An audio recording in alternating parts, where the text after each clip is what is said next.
जिंदगी में दूसरों के बारे में कहने वाले बहुत लोग आ जाएंगे, लेकिन हमें ये नहीं पता रहता है कि उसकी जिंदगी के बारे में कुछ सच नहीं पता, लेकिन फिर भी हम उसके बारे में जाने क्या क्या सोच जाते हैं अपने ही मन में। और खुद मनुष्य अपनी जिंदगी पर ध्यान नहीं देता है, वो दूसरों की तरफ ध्यान देता है। और शायद मनुष्य जब अपनी और ध्यान देने लगे तो मनुष्य सभी सुधर जाए, लेकिन ऐसा नहीं करते, दूसरों पर ज्यादा ध्यान देते। अपना जैसे है वैसे बने रहे, दूसरों की बुराइयों को खोजते हैं, टिप्पणियां करते हैं। कहते ना कि बुरा जो देखे न को चला और बुरा न मिलिया कोई, जो दिल खोजा आपने और मुझसे बुरा ना कोई। यदि हम थोड़ा सा भी सुधर जाएं तो ऐसे लोगों के अंदर मानसिकताएं प्रकट ना हो, मानसिकताएं बिल्कुल अंदर ना हो, और हम दूसरों को सुधारने में लगे रहते हैं, लेकिन खुद को कभी सुधार नहीं पाते हैं। ऐसे ही एक पति पत्नी का जोड़ा था और वो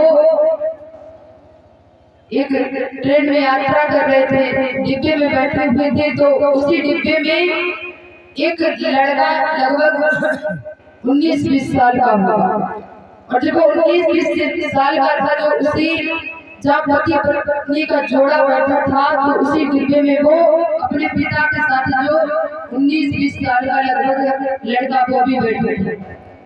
तो वो अचानक अपने पिताजी से जैसे पेड़ देखता तो कहता पिताजी वो देखो पेड़, और जैसे खंबा देखता तो कहता पिताजी वो देखो खंबा, वो देखो सूरज। इस प्रकार से वो पिताजी से बार बार कहता कि पिताजी देखो वो चिड़िया आकाश में उड़ रही है, पिताजी देखो वो बादल है। तो वो पति पत्नी का जो जोड़ा बैठा हुआ था, तो वो सोच रहे कि बड़ा विचित्र लड़का है, लगभग 19-20 साल का है, फिर भी छोटे बच्चों जैसे हरकतें कर रहा है।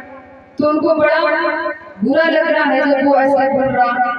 तो एक दो बार जैसे उसने कहा तो जो पति पत्नी का जोड़ा बैठा हुआ था, तो वो उस व्यक्ति से कहने लगे देखिए यदि ये देखो तुम्हारा पुत्र है, इसे अच्छे डॉक्टर से दिखवाओ, ये बच्चों जैसी हरकतें कर रहा है।